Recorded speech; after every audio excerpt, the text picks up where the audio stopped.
Okay, ladies and gentlemen, we're back with the Fire and Binding Blade Let's Play, because even though Zephiel is dead and we've conquered the Kingdom of Burn, it's not quite over yet. We still have one more thing to do. We have to defeat the Runian Dragon, and Brunia is the only thing standing in our way as of now, so we've got to take the fight to her. It's not over for Roy's journey. Yeah, Wendy cannot sit on the throne just yet. She's still got a little bit of cleaning up to do. You thought this was Roy's game? He's done barely anything. This is Wendy's game. It's her journey. She struggled the most. She put the most effort in. So, it's just me this part, if you can no doubt tell. Pretty much, the most of this session is going to be finishing up the Q&As because there's a lot of questions I've got to get through within the next 30 minutes. So, I'm going to try and, talk about stuff in this chapter, but then get through the questions as soon as I can. But, yeah, if you didn't get the legendary weapons, you don't get to see this bit. And I actually don't know what happens in the rest of the game because I've always had the legendary weapons on every playthrough, so I don't know if it's like Roy thought he was doing well, and then a couple of days later, suddenly apocalypse. But anyway, chapter 23. Kind of forgettable because the only thing that stands out about this chapter are the staff users right at the end because they throw quite a few of them at you with Sleep, Berserk and all that stuff. And yeah, you can see right near Brunia, there's quite a few. There are some hard enemies in this map, but it's nothing amazing. This is Jean. I don't know how it's pronounced, but I pronounce it Jan. Yeah, he's one of the dragons and the person who met with Zephiel. We'll learn more about him in the next chapter. But this chapter, honestly, the only thing that stands out about it is the person you recruit, which we'll talk about when we actually recruit him. But aside from that, it's kind of just there. The layout's nothing new. The enemies, while strong, we just dealt with Zephiel last chapter, so they're not anything special. And again, the only real danger is the staffs, but that's part of the course for Binding Blades, in all honesty. Staffs are the greatest enemy in this entire game. Just staffs, and bolting. So much bolting. But anyway, let's get on with these questions. Okay, first one. From Light Mage 15. What is your favourite unit in every FE game in order? Well, the ones I've played. So, FE4, not counting Lords, FE4, Arya or Jamek. This game, probably Milady or Lelina. Or Percival, one of the three. 7, Lucius, Raven or Matthew. Or Sane. FE8, Gilliam, Joshua, Seth. Or is that all of them? Those are the three that definitely come to mind. Yeah, those are the ones that come to mind when I think of... Oh, and I really like Com as well. Com's really cool. Com's awesome. For Path of Radiance, Jill, Marcia, Ileana, and Soren. For Radiant Dawn, Nephany. Well, I love Nephany and Path of Radiance, but much more in Radiant Dawn. Nephany, Jill, Shinon, and who else do I really like? Radiant Dawn specifically. I'm gonna say I also really like Titania. And obviously, Zorak and Ileana and stuff. Shadow Dragon, pretty much just like Ogma and Minerva and Shida. Yeah, those ones. Awakening, Lonku, Robin, Lucina, Sumia, obviously. Oh wait, Lucina doesn't count, no lords. Lonku, Robin, Tharja, Sumia, Owain, and that lot. And for Fates, not counting the Royals, or Azora or Corin, Kagero, Aboro, Effie, Charlotte, Kaze, Felicia. So yeah, those are the ones that are my favourites. And as for Echoes, Saber, May, Matilda, got it right that time. Saber, May, Matilda. Those are definitely the top 3. I can't think of the 4th place entry at the moment. Don't worry, I'll make a top 10 about it. So yeah, those are my favourite units from the games I've played. Okay, from Chancellor Ellis. Out of all the girls in Echoes you yourself have seen, who would you smash? Sonya, easily. Sonya is. Oh, she is a fine woman. She is a fine-looking woman. I mean, to be fair, a lot of the girls in Echoes are really nice, though Duffy is, underage, so I'm going to stray away from that. But, Claire is really, really posh and fancy, and really like Claire's design, but Sonya's yeah, Sonya's awesome. Malik Perry, do you see Claire in Echoes as a much more capable Maribel? Well, I said this to myself when I was thinking about Claire. She's essentially like Clarine and Maribel, but like 90% less bitchy and just more like interesting. Well, the other two are interesting as well, but this one more upbeat, lively, and I just really like her attitude. Like, she still has the posh snark to her and stuff like that, and sometimes she has a bit of like stubbornness, but overall she's really like a lot more open-minded and just energetic and warm, which I really like. So she has the, she definitely has the strong personality, but she's not a complete bitch at the same time. At least not starting out. And she just gets even more lovely the more it goes along. And also, is Roy's blade really called the Binding Blade? Well, see, that's the only real signature weapon Roy has. I mean, yes, it was Harmut's, but he has no other like signature weapon in this game. So everyone says, yeah, his signature weapon is the Binding Blade, even though it technically isn't his. Okay, from Crazy DK96. How do you promote your units in Echoes? Do you promote as soon as they can, or do you wait certain levels to promote them? Depends. Because it depends really when they promote them and how quick I can get to a dungeon. Like, say, for instance, I think with Saber, I started a chapter, and then it said you can make him into, Myrmidon. I was like, oh, okay, that's cool. But I had to finish the chapter, and then while going through the dungeon, I was fighting enemies and leveling him up. So by then, he had like 3 or 4 extra levels, and then I promoted him. Some other characters, it's a case of like during the dungeon, like right at the end, it's like, oh, you can promote. It's like, fuck it, I'll just promote them.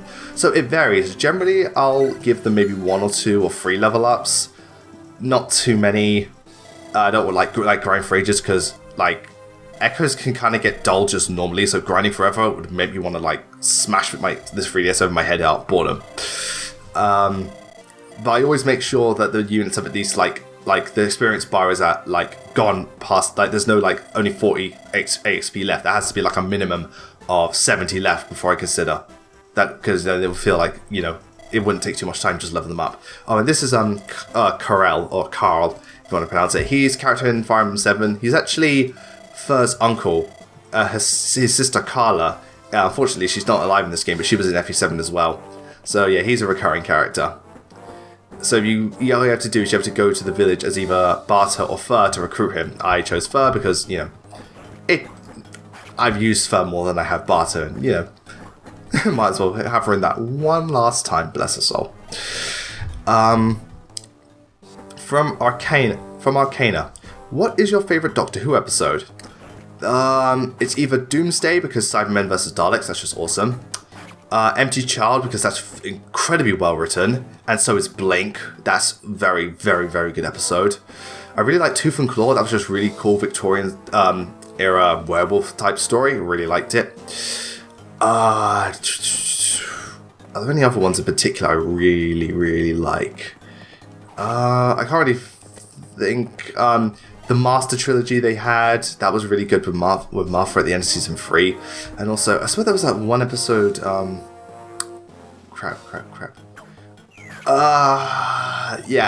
of them aren't coming to mind. I mean, Doctor Who has like got some really good, it's got some really bad ones, it's got some ones I just don't want to even acknowledge. But yeah, those are the ones that stick out to me as being the very best. That's one of the reasons I love that show.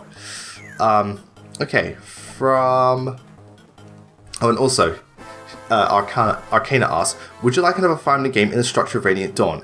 I would, but I'd like it to be, instead of Radiant Dawn's approach of let's make a sequel, but try to introduce new stuff at the same time, I'd rather it be a standalone game that just has like different story arcs going on at once, but it's really, really big. So that you've got time to flesh out each story and show it from various perspectives, rather than, because Tellius was a case of not only being a big story from various perspectives, but also a continuation from an old story, so it had to tie back as well as telling new things, and it became a bit jumbled.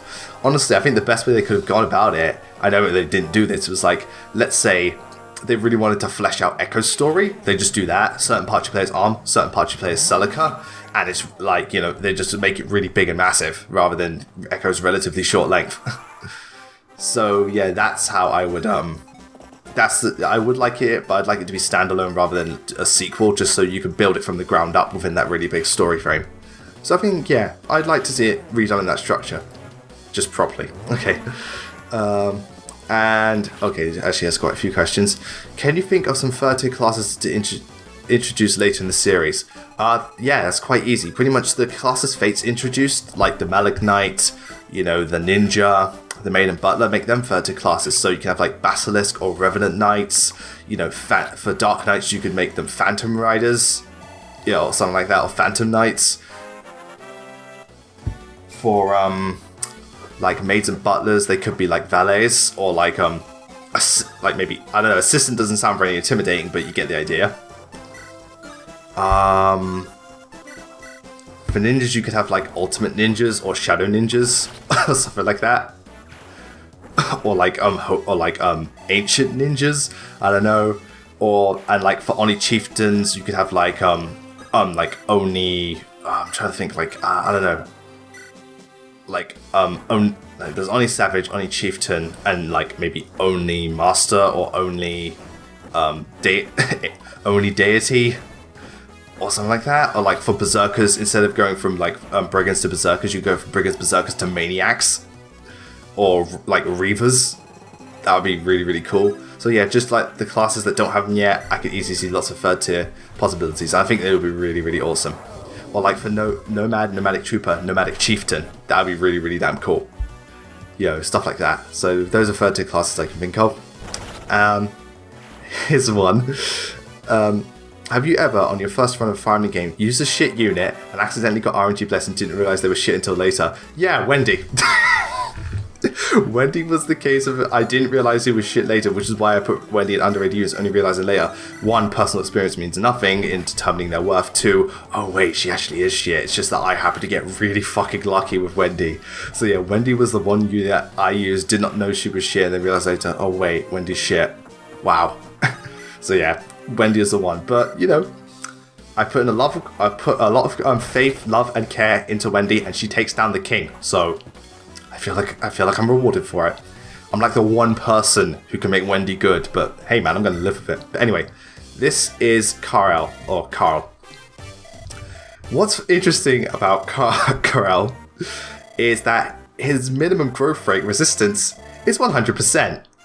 And his maximum growth rate, HP, I believe is 210%. Everything else is like in between. So it's like 150, 140, which is insane for a character, and especially a pre-promote. So, his growth, like when he levels up, he's pretty much guaranteed to everything to go up at least once.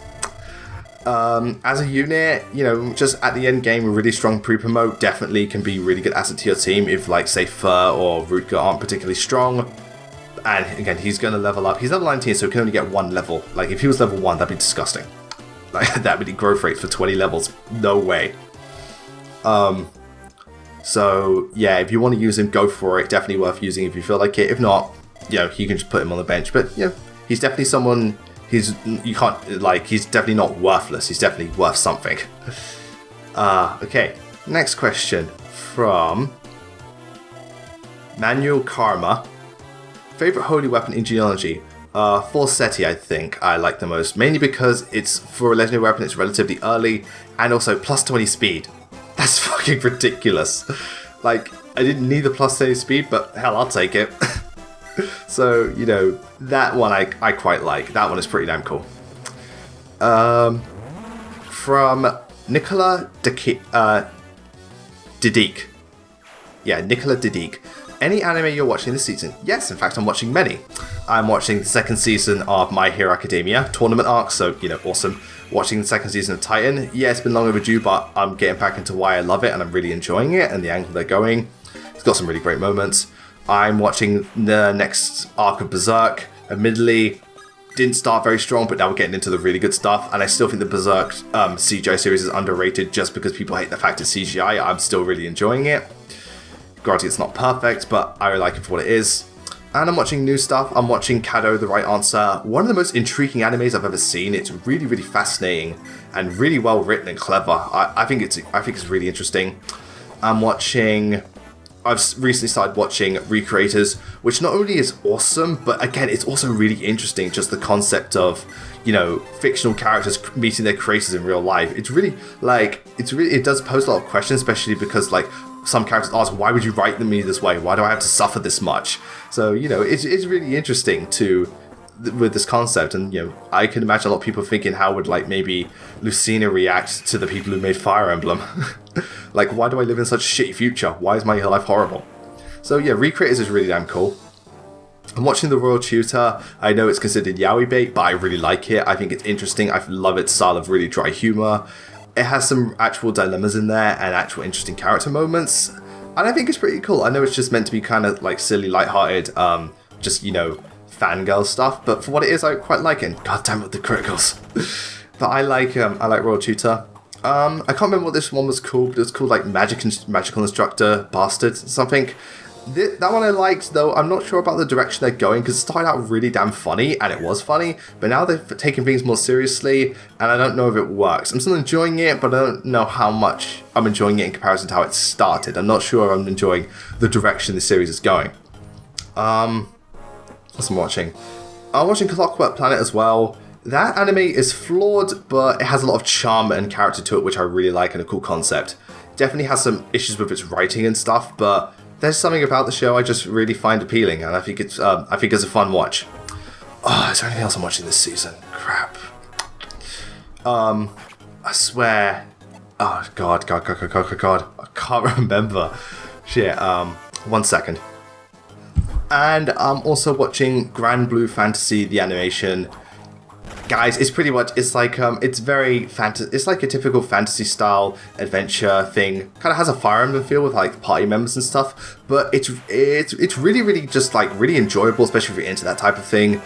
Really, really cool bunch of characters. Again, has a real Fire Emblem vibe. And I like it's definitely a more relaxed fantasy show, but I like it. I think it's just like very charming. Very enjoyable. Not amazing, but you know what you're getting into, and I think it's a lot of fun. If you like Fire Emblem stuff, you'll probably like it. I think it's pretty cool. Okay, so yeah, that's the anime I'm watching this season as of now. I will have much more stuff, maybe, but with anime, I only really have time for it the weekends these days. And that's when all like the new stuff comes out, well, the new episodes come out. Okay, from... Oh, alright, this question is asked by multiple people. It's your boy 215, Echo 2602, Ghost Falcon, Jacob Taichen. It's basically people asking, how do I feel about the fact that in Warriors the main cast will be Shadow Dragon, Awakening, and Fates? Well, I already did a video with this with Max HP on his channel. If you want to watch my full thoughts on that. I am bummed out because the cast of Fire Emblem is huge, and while I knew these were going to be the main lot, I think the fact that like no one else is going to be at launch is kind of crappy. I mean, I knew going in we weren't going to get everyone, but the fact that like not even Alive or Tellius are being represented, it's kind of a slap to the face. So I'm a little pissed. I'm still going to get the game. It still looks like it's going to be a load of fun because I've wanted something like this for ages. It's just that feels kind of like, I don't know. I'm not super salty about it, just a little disappointed, that's all.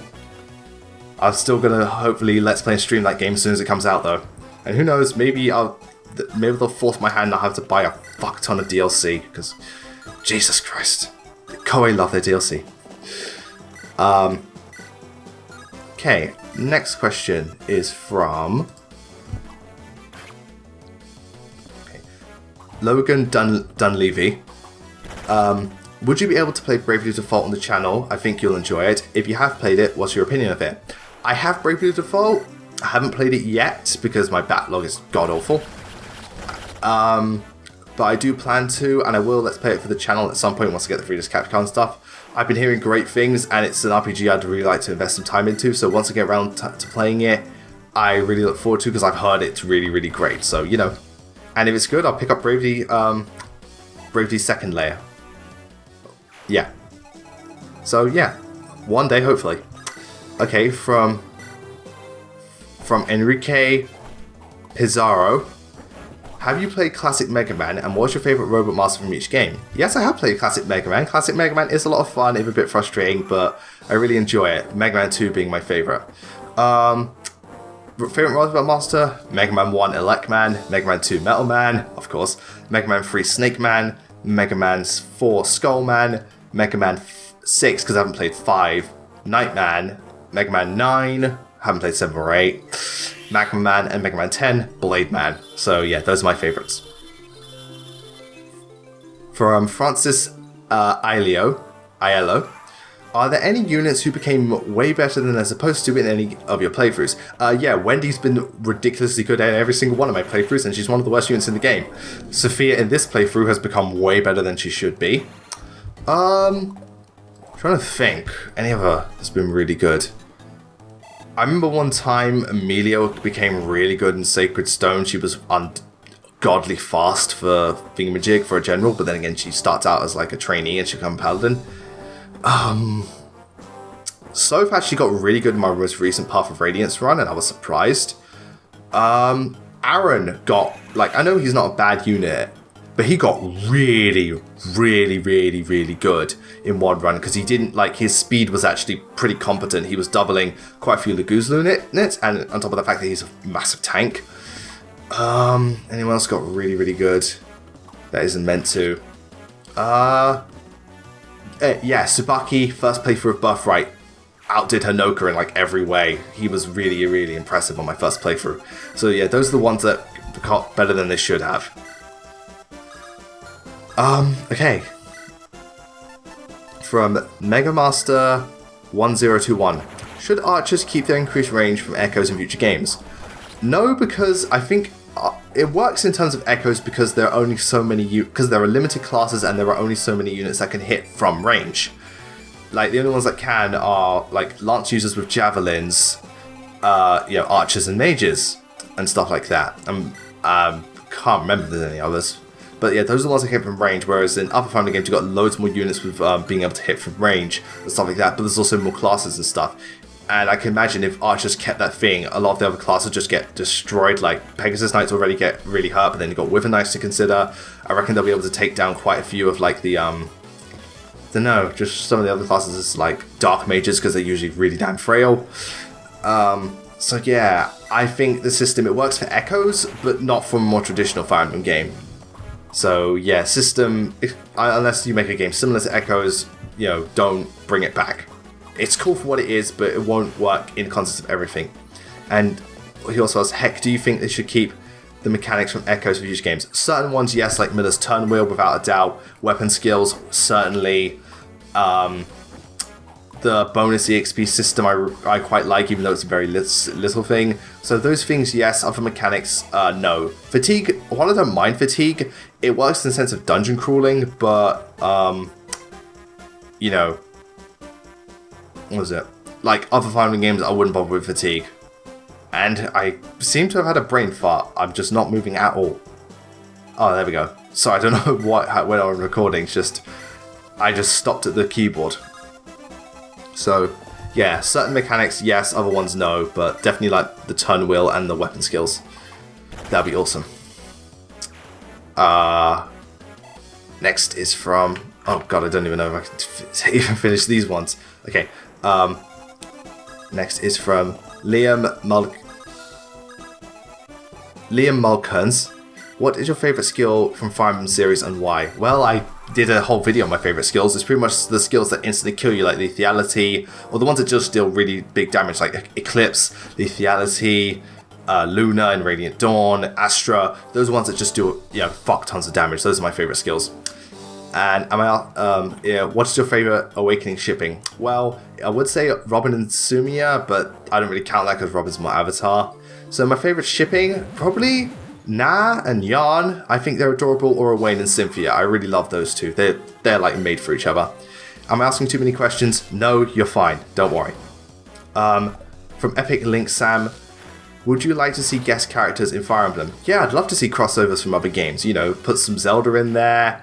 Put some Final Fantasy in there, and up from other franchises and stuff like that. I'd totally be down with that. That'd be awesome. Yeah, Fire Emblem crossover of other games, definitely I'd love that to happen. I don't know which ones in particular, but anything around that genre, I'd be down with.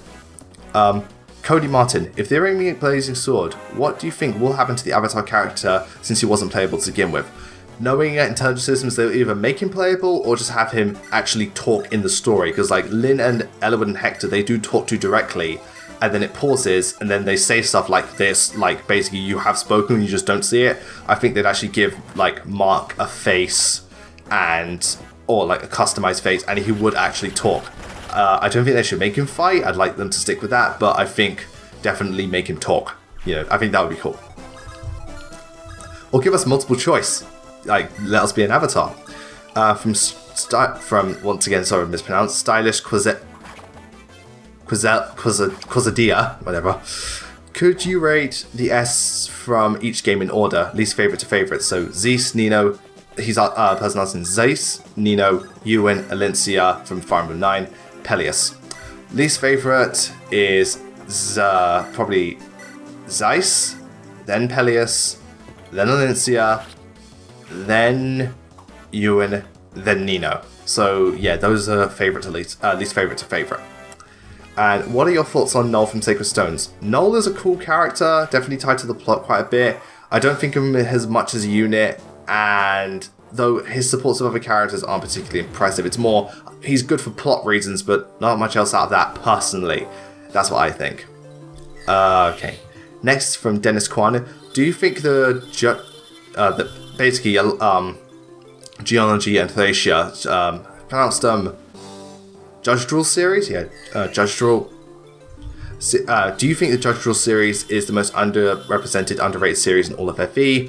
In terms of the mainstream, yes. In terms of the fan base, no, because they do not shut the fuck up about Genealogy of the Holy War and how unbelievably bullshit what do we call it, FE5 is, and people go on like they treat Genealogy of the Holy War like it's the Holy Grail. Like, if there's a Fire Emblem game that gets its dick sucked hard, it's FE4. I've never seen a game in the series get its dick sucked so bloody hard. So in terms of the mainstream, yes. In terms of the fan base, no. And also with all the BS representation in Tokyo Mirage Sessions and FE Warriors, do you think the Arcana, Awakening, and Fate's characters get way more popularity than they deserve? Here's the thing, I don't think they're more popular than they deserve. I think the attention they're getting is fine. I think the problem is nothing else is getting attention. They're like focusing on those three and not everything else, which I get why they're focusing on these three. I think these three deserve their praise they get, but it's the fact that like nothing else is being acknowledged. If you just acknowledged all the other FE games, then it would be perfectly fine. I don't think they get too much praise. It's just a case of nothing else gets praise, nothing else gets featured, gets like the popularity that they deserve. The other three, their popularity, they've earned it, and I think it's justified. It's just that the other games need it now as well. Okay, so Mr. Yukio 5D, how close was Effie from taking over as your favorite general? She was very close. Again, I do like her character, I do like her support. She's one of the best units. It's just Gilliam has the slightly better character and a slightly better design. And I've always, when it comes to Fire Emblem and me personally, I've always put character over combat. It's like 60-40 for me when it comes to like 60 character, 40 combat. For me personally, when I make favorite lists. So yeah, that's why. Also asks, would you like to try and guess who my favorite Swordmaster is? It's obvious because I've seen it in the comments. Your favorite's Mia. There's no like guessing. It's just blatantly obvious. Which responds if no, actually, yeah, you thought it was Mia, but it was I, Stefan. And last one from this person. Who do you think is the cutest? Faye from this game, Nino from Blazing Sword, or Elise from Fates? While they're all absolutely adorable, I've got to go with Elise because she's just so happy and sweet, and again, she has the cutest little giggle in the world, and she's just so lovely. Elise is the cutest little thing, bless her soul. Bless her tiny little adorable soul. From, I can't pronounce this person's name, I'm sorry if I get it wrong because you do comment on my channel a lot and you say some really positive stuff. Iliali Dur. What's your favourite juice? I love cranberry juice. Really, really nice. That and tropical, but tropical doesn't count because it's a mixture of fruits. I'm going to say cranberry juice. Which is your favourite doctor? David Tennant is my favourite because I just think he got everything perfect. But with that said, I love Christopher Eccleston. He was my first. Tom Baker's fantastic. Really like John Pertwee. Matt Smith, didn't like it first, but really grew on me, and he's had some great moments. And I also really like Peter Capaldi as well. So, David Tennant's my favourites, but I respect the other Doctors as well. I respect them a lot. From Napoleon Barbosa, if you could meet one Fire Emblem character in real life, no time limit, however long you want to, who would it be and why? Sumia, because I love her. She means a lot to me. She really connected with me on a personal level, which is why I really liked her. I think she's absolutely lovely. I'd love to spend time talking to her, discussing how just like the books she reads and stuff like that, and how she does things, how she's so good with animals, and just getting to know her, and also her sweet little petal fortune. So, Roy took down Brunia. Roy was finally useful. So I'd love to talk to Sumia because I just love Sumia so much. And also who's one video game, not just family character, you would like to meet, as well as cartoon, TV, and movie character, as well as why? Well, for video game, definitely Reinhardt, because Reinhardt is just glorious. He's like the uncle or granddad you want to have, and he is absolutely wonderful. TV show, I'd love to meet Roger from American Dad because he's hilarious, even though he can be really annoying to people. I love his sass. Stan, oh God, Stan, please. I'm Roger from American Dad. Please, Stan, I've got to do my bartending and all. So, I'd love to meet Roger. That's from cartoon. From TV show, I'd love to meet the Doctor because he's so eccentric and he's just such a brilliant character. And from movie, well, this person was originally from a book, but it was adapted into a movie. If everyone's read the book or seen the film Carrie White is one of my favorite characters ever, much like Sumia. She really, really connects with me on an emotional level. I think she's really interesting and well written. I really, really like her. I'm very sympathetic towards her, and I'd like to just meet her in real life, just to get to know her, because I really, really like her. And again, she has a massive emotional factor on me, same way Sumia does. Okay, from Nikita Akasha. Do you think there should be a game about the first exalt of Crom's family? Well, I definitely like a prequel to like Awakening, going into how Crom's father was like a warmonger and horrible. I'd love to see that because we get to see it from the like bad guy's perspective, kind of like what Conquest is. So it'll be really interesting and how it ties into the events of Awakening. So I think that would be really, really, really damn cool. So that I would like to see. I think it would. I'd definitely like to see a prequel to Awakening and stuff like that. I don't know if like Crom's father was the first Exalt. I doubt it. But following just like the Exalt, like Crom's family and stuff like that, I think it would be really damn cool. But anyway, all right. Right before this part ends, I'm going to end up quickly do the last couple of questions. So, what do you think about the theory of that Warheart and Crom could raise to Arm?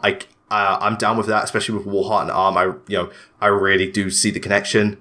What would you change about Roy's sprite when he promotes? It's simple. You have his normal sprite, and then his promote sprite is what he looks like in Smash Bros. With like the updated armor, the thing going behind his back, that type of thing. What's your favorite spell in the series? I do not know. Probably like Air Caliber because it's really, really cool. And last one, same person. Do you think it's stupid that Leon in Fate and Leo in Gaiden switch their names and localization? Okay, I'm going to say this now. When it comes to Fire Emblem localization, unless it's release dates, I do not care about the changes. I think all the whining about it is stupid. I try to avoid it as much as possible. And I honestly couldn't care less when it comes to, this got changed and this got changed and this got changed. Unless it's due release dates, I do not care. But anyway, so the end is in sight. And we're almost there. We just have to fight through the dragons and then the game is over. And when we come back, I'll finish up these questions and Olivia will be here and we're going to wrap things up. It's been one hell of a ride. But until then, thank you very much for watching. See you all next time.